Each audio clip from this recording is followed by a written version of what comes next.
Salamat and happy World Mangrove Day. You know, Madagascar is blessed with an incredible amount of mangroves. But we've got to take care of them.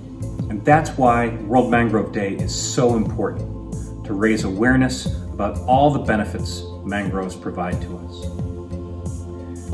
For example, they provide a habitat for fish, crabs, and birds to reproduce and grow.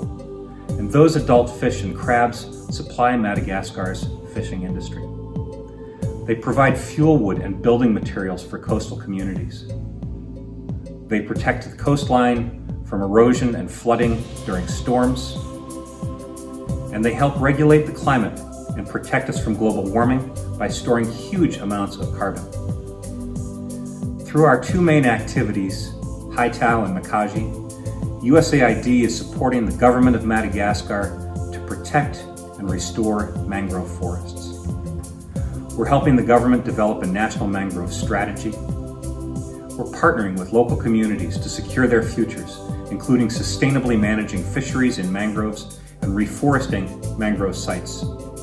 And they're doing great work. Since 2019, 37 hectares, that's like 52 full-size football fields, have been restored. So from us to you, thank you for your support of Madagascar's environment, and happy World Mangrove Day. Mankasitraka.